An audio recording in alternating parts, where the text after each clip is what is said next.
Hello tout le monde, aujourd'hui je vais vous expliquer tout simplement comment trouver le trésor de Jack Hall. C'est une mission qui est disponible à partir du chapitre 2. Le départ se trouve au sud-ouest en fait de Horseshoe Overlook, comme vous pouvez le voir sur la carte ici actuellement.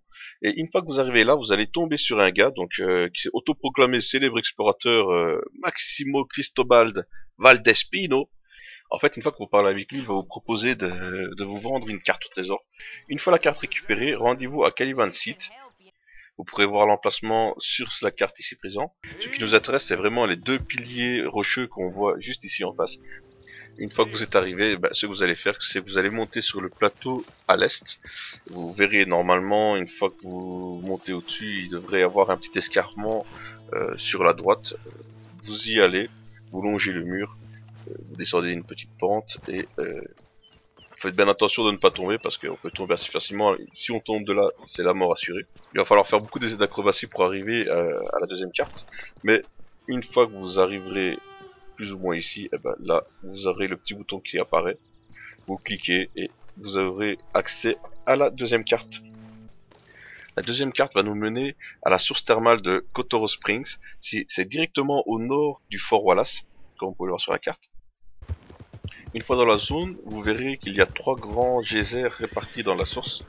Ces trois geysers triangulent avec un petit amas de pierres à l'ouest. Donc ici, je me dirige directement à l'ouest du champ de geyser. Rendez-vous vers la petite pierre qui forme un genre de T. Et dès que vous arrivez à côté, vous avez le bouton fouiller. Et vous pourrez donc fouiller pour accéder à la dernière partie de la carte qui vous mènera ce coup-ci au trésor en lui-même.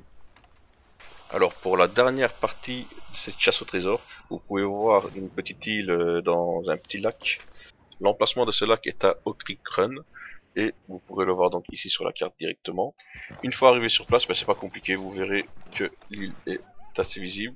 Bon, comme toujours, il faut que je me pète la gueule si je ne fais pas une chasse au trésor sans tomber. Ce serait pas une vraie chasse au trésor. Donc là, vous laissez votre cheval, vous allez directement sur l'île, nager jusque là et trouver une pierre qui est toute seule sur la partie sud inférieure. Donc fouillez là et là vous repartirez donc avec le magot de la bande de Jack Hall.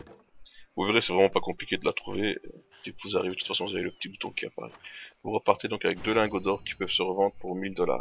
C'est pas beau ça? Merci beaucoup d'avoir regardé ma vidéo. Si vous avez apprécié, n'hésitez pas à liker, à partager et à laisser un petit commentaire. N'hésitez pas non plus à vous abonner, bien entendu. Il est temps pour moi d'aller me reposer après une telle chasse. Donc je vous souhaite encore une très bonne journée et à la prochaine.